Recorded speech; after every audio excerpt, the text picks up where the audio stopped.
நான் விஜய் பாலாஜி, வசனகர்த்தா, வைகுண்டபுரம், சைரா நரசிம்ம ரெட்டி, குஷி போன்ற படங்களுக்கெல்லாம், மொழிமாற்ற படங்களுக்கெல்லாம் நான் வசனம் எழுதியிருக்கேன். வெங்கி சார் வந்து எனக்கு ரொம்ப பழக்கம்.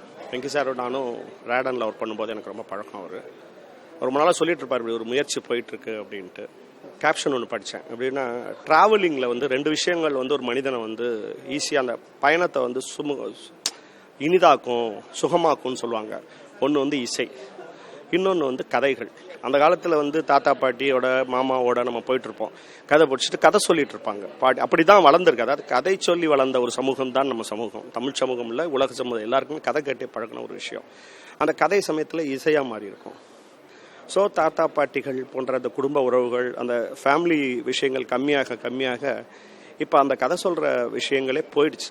ஸோ அப்படி கதைகளாக வர்ற ஒரு விஷயம் வந்து இந்த ரேடியோ ரூம் பண்ணுதுங்கிறது ரொம்ப சந்தோஷமான விஷயம். கட்டலின் கேட்டல் நின்றுமாங்க இல்லையா, அந்த மாதிரி இந்த ரேடியோ ரூம் வந்து நிறைய பேரை வந்து கேட்க வைக்கும்னு நினைக்கிறேன். இப்போ ராஜேஷ்குமாருடைய நாவல்கள், சவிதா அவர்களுடைய நாவல்கள், கல்கியினுடைய பார்த்திபன் கனவு, அது மாதிரி சில புக்குகள் அவங்க பண்ணியிருக்காங்க. இதெல்லாம் கேட்கும்போது அவங்க அறியாமல் பிகினிங்கில் வந்து இது அப்படியே கேட்டு அதை அவங்க வந்து படம் மாதிரியே சொல்கிறாங்க. சில எஃபெக்ட்ஸ், அதாவது கதை சொல்லிகளை மட்டும் இல்லாமல் படம் மாதிரியே அவங்க வித்தவுட் விஷன் இல்லாமல் கதையாக ஒரு படமாக அதை வந்து பண்ணியிருக்காங்க. ஸோ அதெல்லாம் உணரும்போது இது வந்து ரொம்ப ரீச் பெருசாக இருக்கும். ஒரு வீட்டில் தாத்தா பாட்டி மாமா அத்தை சித்தப்பா சித்தி அப்பா அம்மா சொல்லாத கதைகளை இந்த ரேடியோ ரூம் மூலமாக கதைகளை சொல்லும்.